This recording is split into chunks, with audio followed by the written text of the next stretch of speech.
नमस्कार मित्रांनो, जय महाराष्ट्र.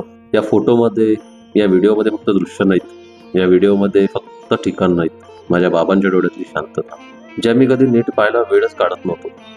म्हणजे बाबांना पण माझ्यासारखीच फिरायला खूप आवड आहे. बाबा रिटायर झाल्यानंतर भरपूर महाराष्ट्र दर्शन करतात, इकडे जातात तिकडे जातात, आई बाबा दोघेही जातात आणि नेहमी ग्रुपवर व्हिडिओ पाठवतात. काही कधी डाउनलोड करतो, नाही करत. पण आज असाच एक कंटेंट सुचला मला की आज मी पूर्ण आमच्या ग्रुपवर सगळे बघितले आणि फोटो व्हिडिओज काढले. भरपूर सारे बाबा फोटो व्हिडिओज बघतात. कधी त्या फोटोला अँगल नसतो, कधी त्या व्हिडिओला अँगल नसतो, पण मनात एक तो छंद असतो की म्हणजे फिरायचं आहे, फक्त फिरायचं आहे आणि एक हास्य असतं. पण त्यांच्या प्रत्येक क्षणात मी स्वतःला शोधत असतो. गेल्या कितीतरी वर्षापासून बाबांनी सगळ्यांसाठी धाव घेतली. ताईसाठी, माझ्यासाठी, आईसाठी, घरासाठी, कुटुंबासाठी, सगळ्यांसाठी, आणि स्वतःसाठी काहीच नाही. बहुतेक थांबलेच नाही कधी. आज त्यांच्या मोबाईलवरून आलेल्या त्या प्रत्येक फोटोमध्ये मी दिसतोय. एक असा माणूस जो जगाला कमी आणि आयुष्याला जास्त पाहतोय. कधी समुद्राकडे बघत, कधी मंदिरांच्या पायऱ्यावर बसून, कधी मित्रांसोबत हसत.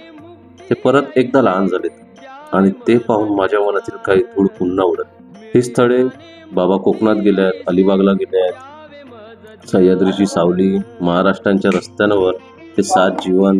सगळ्यात मला दिसले तर एक मोकळे बाबा, जे आता स्वतःसाठी जगायला शिकले. त्यांचा हा प्रवास माझ्यासाठी आठवण नाही, तो एक शिक्षण आहे.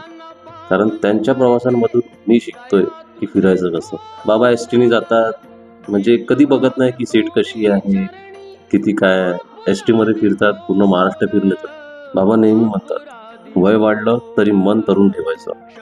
जीवन कितीही व्यस्त असलं तरी स्वतःकडे वळायचं आणि ज्या गोष्टी आपल्याच आनंद देतात त्या परत परत जगायच्या. आज बाबांचे हे फोटो स्क्रोल करताना एकच जाणवतं, माणूस वयाने मोठा होत नाही, त्यांच्या जगण्याने मोठा होतो. आणि माझे बाबा त्यास खूप मोठे दिसतात, कारण ते अखेर स्वतःला जगायला शिकवतात. तर अडचण ही जीवापेक्षा मोठी नसते, फक्त ती पात्रतेच्या लोकांसमोर मांडली पाहिजे, म्हणजे बरोबर पर्याय निघतात.